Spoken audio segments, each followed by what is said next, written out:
Hello friends. तो आज की वीडियो के अंदर जो मैं पैकेज बताने जा रहा हूँ वो बेसिकली बहुत ही मज़ेदार है। ठीक है, इसका रीज़न हम वीडियो के आगे देखते हैं वो क्यों है। तो मैं उसके पहले आप लोगों को एक प्रॉब्लम स्टेटमेंट देता हूँ कि आप लोगों को एक टास्क मिला हुआ है कि लाइक आपके जो सीनियर्स हैं, ठीक है, उन्होंने एक टास्क दिया जहाँ आप खुद का प्रोडक्ट भी बिल्ड कर रहे हो, राइट। तो आपने किसी एक एक्सटर्नल सर्विस को जो है आपने कॉल करना है, तो वो कुछ HTTP रिस्पॉन्सेज के साथ कॉल होती होगी, राइट। तो जब भी हम HTTP कॉल को हिट करते हैं, ठीक है, तो वो कुछ रिस्पॉन्स भी लेके आती है वापस, ठीक है जी, क्योंकि वो एक रिक्वेस्ट भेजते हैं, एक रिक्वेस्ट हमें एक रिस्पॉन्स हमें क्या मिलता है, बैक मिलता है। तो अभी हमें नहीं पता वो थर्ड पार्टी को जब हम कॉल करेंगे क्या रिस्पॉन्स आएगा। ठीक है, हमारी रिक्वायरमेंट क्या थी कि हमने उस थर्ड पार्टी API के रिस्पॉन्स को अच्छे तरीके से मैनिपुलेट करना था एंड देन हमने डेटाबेस में स्टोर करना था। अब हमें तो पता नहीं है कि वो थर्ड पार्टी के अंदर क्या आएगा, तो इसका सोल्यूशन क्या दें। सोल्यूशन एक ये है कि हम इंटरफेसिस के अंदर स्टोर कर सकते हैं, राइट। बट हमें मैनिपुलेट करना है, तो इंटरफेसिस के अंदर भी डेटा ले लिया तो हमें ये तो पता करना पड़ेगा कि वो टाइप जो है, मतलब उन जो फील्ड्स आ रही हैं वो इंटीजर टाइप की हैं, स्ट्रिंग टाइप की हैं, या किसी और टाइप की हैं, वो उसका स्ट्रक्चर क्या है हमें नहीं पता। तो अब इसका सोल्यूशन क्या करें। तो इसका सोल्यूशन बहुत ही ईजी है। तो गोलैंग के अंदर एक इनबिल्ट पैकेज है रिफ्लेक्ट, ठीक है जी। तो प्रॉब्लम स्टेटमेंट आपको समझ आ चुकी है, अब हम बताएंगे इसका सोल्यूशन क्या है। तो जैसे ही रिफ्लेक्ट हम पैकेज को देखते हैं, ठीक है, आप इसका डॉक्यूमेंटेशन रीड कर सकते हो। इसके अंदर बहुत सारे मेथड्स हैं, मैं बेसिक मेथड्स बताऊंगा जो कि मतलब आप डेली यूज़ कर सकते हो, ठीक है, जिससे आपकी कोडिंग बहुत ईजी हो जाएगी। तो यहाँ पे हमने रिफ्लेक्ट पैकेज को इंपोर्ट किया हुआ है, ठीक है जी। देन उसके बाद हमने एक पर्सन स्ट्रक्ट बनाया हुआ है। आप ये भूल जाओ कि हमने ये कुछ लिखा हुआ था, ठीक है, आप ये भूल जाओ कि हमने कुछ लिखा हुआ था। तो यहाँ पे हमने इसके अंदर वैसे मतलब दो वैल्यूज हैं जो ली हुई हैं, नेम जो कि स्ट्रिंग टाइप का एंड एज है जो वो इंटीजर टाइप का है। अगर आप ये नहीं भी लेंगे, अगर आप डायरेक्ट भी इसको यूज़ कर लेंगे तो भी कोई दिक्कत वाली बात नहीं है, आपको डायरेक्ट एक्सेसिबल चीज़ें मिल जाएंगी, ठीक है। तो यहाँ पे हमने एक मेथड बनाया है ग्रीट, जो कि पर्सन के रेफरेंस से चल रहा है, मतलब पर्सन क्या है उसका, एक रिसीवर है, तभी ये क्या है, एक मेथड है। उसके अंदर हम नेम एंड एज जो है वो प्रिंट करवा रहे हैं, ठीक है जी। ये दोनों चीज़ें समझ आ गई आपको। अभी हम बढ़ते हैं मेन में।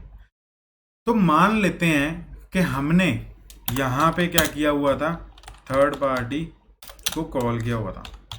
Third party call, third party है ना, थर्ड पार्टी को कॉल किया हुआ था। तो यहाँ पे कॉल आया, तो कॉल के अंदर कुछ रिस्पॉन्स आया, हम इस यहाँ तक मान लेते हैं कि हमें रिस्पॉन्स मिल गया। अब यहाँ पे तो आपको डायरेक्ट पता चल रहा है कि हमें नेम क्या है, स्ट्रिंग है, एज क्या है, 30 है। अब मान लो कि हमें पता ही नहीं है, तो अब कैसे करेंगे। तो उसके लिए क्या है, हमने क्या किया, यहाँ पे पहले देखा P जो ये वेरिएबल है वो किस टाइप का है, ठीक है जी। तो अभी के लिए ये पर्सन था, ये मेरा डिफाइन किया हुआ स्ट्रक्ट है, तो ये क्या देगा, मेरा टाइप देगा कि ये किस टाइप का ये वेरिएबल है, ठीक है। और उसके बाद ये क्या करेगा, उसकी वैल्यूज को रिफ्लेक्ट करेगा। यहाँ पे क्या करेगा, मैं यहाँ पे कमेंट में लिख देता हूँ किस टाइप का वेरिएबल है, किस टाइप का वेरिएबल है, ठीक है। फिर यहाँ पे क्या होगा, वैल्यूज ऑफ वेरिएबल, ठीक है। आपको ये दोनों मेथड्स पता चल गए ये क्या है। हमने क्या किया, रिफ्लेक्ट पैकेज को यूज करके पहले टाइप ऑफ कॉल किया, उसके अंदर वेरिएबल जो था वो पास कर दिया एंड वैल्यू ऑफ मेथड को भी यूज किया एंड देन हमने फंक्शन को यूज किया। देन हमने क्या किया, पी को मतलब वेरिएबल को पास किया एंड उसकी वैल्यूज जो है थी वो प्रिंट करवाई। तो हम इसको क्या कर लेते हैं, एक बार चेक कर लेते हैं, रेस्ट ऑफ कोड को हम अभी के लिए कमेंट कर देते हैं, देखते हैं कि क्या आता है, क्या हम सही जा रहे हैं कि गलत जा रहे हैं। तो जैसे ही मैंने उसको रन किया, ठीक है, इस फाइल को रन किया, तो क्या आया, टाइप ऑफ टी जो हमने यहाँ पे प्रिंट कराया। अब देखते हैं टी के अंदर क्या आएगा। टी के अंदर क्या है, मेन डॉट पर्सन। यहाँ पे क्या है, हमने ये क्या किया था, यूजर डिफाइंड, ये क्या था, स्ट्रक्ट था, ठीक है। तभी इसने बोला मेन का पर्सन, मतलब कि पर्सन एक स्ट्रक्ट, ठीक है जी। अब उसके बाद value of T, value of T के अंदर क्या है, मतलब सॉरी यहाँ पे आएगा वी, ये टी गलती से आ गया, ठीक है, दोबारा रन कर लेते हैं। तो वैल्यू ऑफ वी, वी के अंदर क्या है, जो हमने वैल्यूज असाइन कराई हुई थी, कौन कौन सी थी, अलाइज एंड 30, तो वही इसने क्या कर दी, प्रिंट कर दी। अब आप बोलोगे कि हमें ये तो बताया नहीं कि स्ट्रिंग इंटीजर क्या है, ठीक है। तो यहाँ पे मैं जैसी एज करता हूँ, हमारे पास दो थे, नेम और एज। तो जैसे मैंने इसको किया रन, तो यहाँ पे क्या है, इंटीजर आया।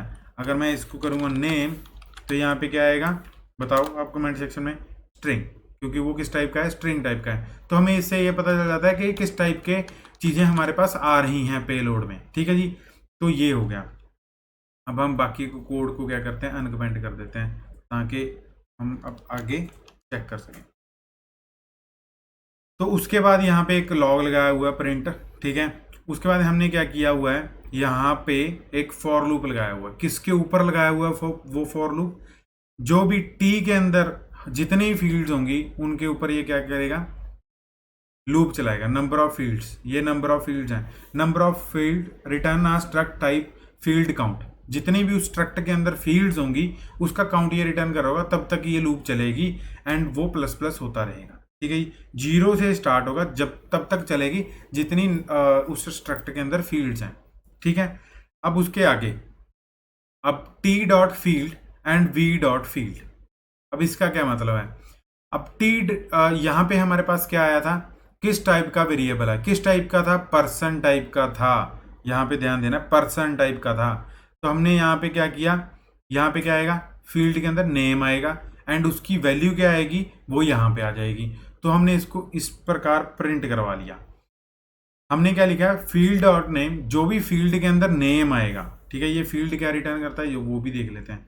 ये फील्ड क्या एक वेरिएबल लेता है, ठीक है, जो कि इन टाइप का है, वो एक पैरामीटर कंज्यूम करता है एंड ये स्ट्रक्ट का नाम, उसका पैकेज पाथ, टाइप, ये सारी चीज़ों को रिटर्न करता है। तो आप इनमें से कुछ भी यूज़ कर सकते हो। हमने क्या यूज़ किया, नेम यूज़ किया है। आप चाहे यहाँ पे इसका टाइप भी यूज़ कर सकते थे, लाइक फील्ड डॉट टाइप, ठीक है। तो यहाँ पे उसका टाइप भी जो है वो यहाँ पे प्रिंट करवा देगा। तो यहाँ पे इसको मैं ना प्रिंट करवाते हुए, क्योंकि ये फॉर्मेट वाला है प्रिंट अगन, ठीक है, तो इसको यहाँ पे प्रिंट करा देते हैं। यहाँ पे इसका टाइप जो है वो प्रिंट हो जाएगा, फील्ड का टाइप। तो उसके बाद क्या है, यहाँ पे ये फील्ड वैल्यू डॉट इंटरफेस। अब यहाँ पे इंटरफेस क्यों लिखा है मैंने, तो इंटरफेस इसीलिए लिखा है मैंने क्योंकि हमें नहीं पता है इसके अंदर कौन सी वैल्यू आएगी, ठीक है। तो अगर मैं इस चीज को इसके अंदर डाल दूं, रिफ्लेक्ट डॉट टाइप ऑफ के अंदर, तो हमें पता चल जाएगा वो किस टाइप का है। तो हम उसी अकॉर्डिंगली इस चीज को मैनिपुलेट कर सकते हैं, ठीक है। तो अभी के लिए मैंने सिर्फ प्रिंट करवाना था, तो इसीलिए मैंने इसको इंटरफेस में लिख लिया। तो आपके पास टाइप तो वैसे यहाँ पे भी आ ही रही है, तो आप उसको देख सकते हो। तो इसको रन करते हैं, चलिए। तो टर्मिनल में गए, गो रन मेन डॉट को। तो जैसे ही मैंने इसको रन किया तो यहाँ पे आ गया फील्ड्स ऑफ पर्सन स्ट्रक्ट, जो कि हमने यहाँ पे लॉग लगाया हुआ था, फील्ड्स ऑफ पर्सन स्ट्रक्ट, ठीक है जी। उसके बाद यहाँ पे पहला क्या दिया हुआ था, टाइप, किस टाइप का है, नेम स्ट्रिंग, एंड एज किस टाइप का है, इंट, ठीक है। अब उसके अंदर नेम क्या आ रहा है, नेम में क्या था, नेम, एंड उसके बाद एज का, तो एज प्रिंट होगा, राइट, जो भी उसका नाम था दूसरी फील्ड का। उसके बाद उसके अंदर वैल्यूज क्या आई हैं, पहले में आई 21, दूसरे में आई 30, जो हमने यहाँ पे लिखी हुई थी, जाके आप कह सकते हो जो हमें को रिसीव हुई थी। ये हो गया, यहाँ तक समझ आ गया। अगर यहाँ तक किसी को कोई डाउट है तो प्लीज़ डू कमेंट्स, मैं आप लोगों को समझाऊंगा वो चीज़। तो अभी last but not the least, ठीक है, क्योंकि बहुत सारे मेथड्स हैं तो एक ही वीडियो के अंदर कवर करना बहुत ही मुश्किल है इस चीज़ को। पैकेज है ये, बट मैं आपको बेसिक्स जो हैं बहुत ही मतलब जो यूज़ हो सकते हैं, ठीक है, जो आपकी बहुत हेल्प कर सकते हैं, मैं आपको वो बता रहा हूँ। तो आपको याद होगा वीडियो के स्टार्टिंग में हमने क्या किया था, यहाँ पे एक मेथड डिक्लेयर किया था, ठीक है, जो कि ग्रीड था, जो कि कुछ प्रिंट करवा रहा था, ठीक है, नेम एंड एज, रिसीवर की वैल्यूज़ को यूज़ करके, क्योंकि वो किस टाइप के हैं, पर्सन टाइप के हैं, जिसके अंदर नेम एज आ रहा है हमारे पास। तो हमने क्या किया, अब ग्रीड को कॉल करना है, ठीक है। हमने यहाँ पे एक मतलब हमने क्या कर लिया, मेथड को कांस्टेंट मान लिया। अब हमें पता है मेथड को मेथड का नाम क्या है, ठीक है, हम एक डेवलपर हैं, हमें पता है हमने मेथड का जो नाम लिखा था वही हमने एज ए स्ट्रिंग यहाँ पे लिख दिया, एज ए कांस्टेंट बना लिया, ताकि जब भी मैं किसी को कोड दूँ, जा कोई हैक कर रहा हो मेरे कोड को, जब मेरे कोड के अंदर कोई चीज़ डाल रहा हो, ठीक है, वायरस वगैरह कुछ भी, ठीक है, तो मतलब कोड के साथ गड़बड़ ना हो जाए, मैं चाहूँ वो किसी को समझ ना आए, तो हम ऐसे कर सकते हैं, मेथड का नाम स्ट्रिंग में लिख दो तो उसको समझ ही नहीं आएगी ये क्या हो रहा है। ठीक है, अब वो सिर्फ उसी को पता होगा जिसने ये लिखा है। ठीक है, तो यहाँ पे मैंने मेथड का नाम लिखा एंड यहाँ पे मैंने उसको कॉल किया। मैंने यहाँ पे क्या लिखा, वी क्या था, किस टाइप का था, किस टाइप का था यहाँ पे वी, पर्सन टाइप का था। क्यों पर्सन टाइप का क्यों था, क्योंकि हमने उसकी वैल्यूज लेनी थी। यहाँ पे अगर मैं आपको रन करके दिखाऊं, सॉरी कैप्स लॉक, यहाँ पे वी किस टाइप का था, एक पर्सन टाइप का था। ठीक है जी, तो इसीलिए हमने V dot method by name and उसके अंदर मेथड का नाम पास कर दिया, जिससे क्या हुआ, वो एक रिफ्लेक्ट डॉट वैल्यू टाइप का रिटर्न करता है ये मेथड बाय नेम। ठीक है, तो इसने उस मेथड को कॉल किया एंड उसका कुछ रिस्पॉन्स लेके आया, तो हमने उसको चेक किया कि अगर वो मेथड वैलिड है, ठीक है, तो ये ट्रू रिटर्न कर देगा, इज वैलिड, तो ये क्या रिटर्न करेगा, बूलियन रिटर्न करेगा। तो अगर वो मेथड एग्जिस्ट करता है, उसको कॉल हो चुका है, तो ये ट्रू रिटर्न कर देगा। तो यहाँ पे आएगा ये वाला लॉग प्रिंट हो जाएगा, अदरवाइज क्या है, ये वाला लॉग जो है वो प्रिंट हो जाएगा। आप बोल रहे हो सर आप झूठ बोल रहे हो, तो मैं आपको चेक करवा देता हूँ।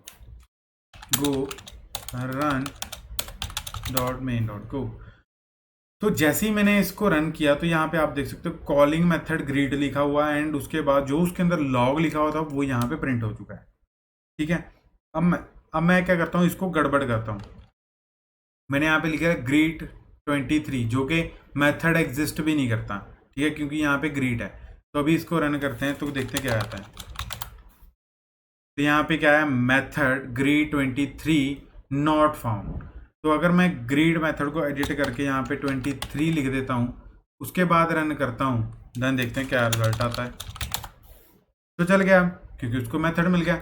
अभी आप लोग समझे ना भी ये रिफ्लेक्ट मेथड हमारी कितनी हेल्प कर सकता है और हम कितने अच्छे से जो है वो कोड लिख सकते हैं। ठीक है, तो आपके लिए एक होमवर्क है। तो मैंने तो ये किया था स्ट्रक्ट के साथ, आपने क्या लिखना है, आपने किसके साथ करना है, आपने क्या करना है, एक अलग सर्विस बनानी है जिसके अंदर आप कोई डेटा गेट कर रहे हो। ठीक है, कुछ अच्छा पेलोड जो है उसके अंदर आ रहा हो, तो यहाँ पे आप थर्ड पार्टी को कॉल करोगे एंड उसको उसके रिजल्ट को मैनिपुलेट करने की कोशिश करोगे। उसको आप क्या करोगे, उसके हर एक फील्ड का मतलब टाइप जो है वो निकालोगे, वैल्यूज हैं वो निकालोगे, उसको अपने स्ट्रक्ट के अंदर लिखोगे। देन आप ये टॉपिक जो है वो अच्छे से समझ पाए हैं। ठीक है, ये इंटरव्यू के अंदर भी पूछा जा सकता है, कोई बड़ी बात नहीं है। मोस्टली ये आपको डेटा स्ट्रक्चर के अंदर भी यूज़ करने का मतलब इसको हो सकता है कि आप यूज़ करने का इसको मौका मिले। ठीक है, तो अगर वीडियो अच्छा लगा हो तो वीडियो को एक लाइक ज़रूर दे दें, चैनल को सब्सक्राइब जरूर कर दें। Thank you for watching this video guys, जय श्री राम।